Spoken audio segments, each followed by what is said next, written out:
Assalamualaikum, I'm Ma Xiaochun. Today I'm going to explain about Muslim society in Eastern Europe, also known as the Balkans. The population of Muslims in Europe has increased from 2% in 1915 to 6% by 2020. Back in 1915, there were around 800,000 Muslims, and the total number of Muslims in Europe today is around 15 million.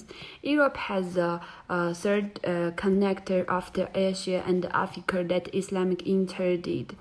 There has been a drastic increase in the Muslim population in Europe in the previous decades, and Islam is the second most followed religion in a lot of European states.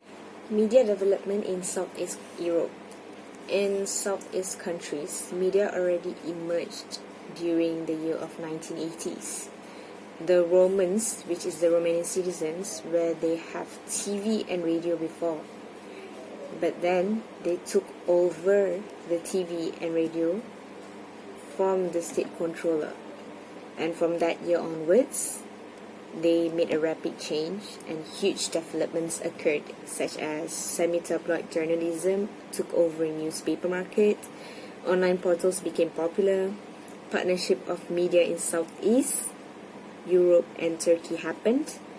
But however, for today, media in Southeast Europe needs to hold responsibility in order to stay in a longer term from the medium term, and be able to build legitimacy and confidence. The tragedy of 9 October and bombing in London somehow bring difficulties for Muslims to enter the media industry. However, since they are the second largest population, they still have the chance. For example, the non-Muslim use the media like television and newspaper as the platform for European public debates. The initial idea is to show the weaknesses of Muslim, but later it turned out giving advantages for Muslim as people then realized the way Muslim presenting were much better. I'll be sharing my part on new media and Muslims in selected Muslim countries, focusing on Southeast Europe. Generally, European countries are practicing secularism. Therefore, there is not much touching about religious practice and ideologies. The internet in the Southeast European countries is quite new, where they had the limitation of the communication channels and the exposure of utilizing the media. I'll be touching on few subsections in this part, which are the first drastic change, the new media cases, and the new media and Muslims. The first drastic change is basically about how media consumption increased in the selected Muslim countries and how it developed, in which I focus on Croatia.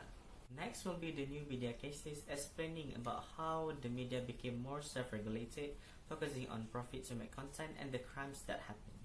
Last but not least is about the new media and Muslims that discussed about how Muslims perceive the media there in the Southeast European countries. In this video, I will give a brief introduction for my part. Before I begin, I did try to research on what are Muslim specific issues that is related with the media, but it is quite hard due to these two factors, which are European citizens practice secularism. As you know, secularism started with the history of church interference in personal life.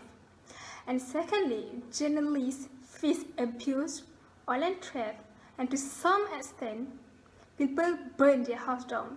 Why? Because they get caught reporting information that is against the political needs. Okay, moving ahead to the content.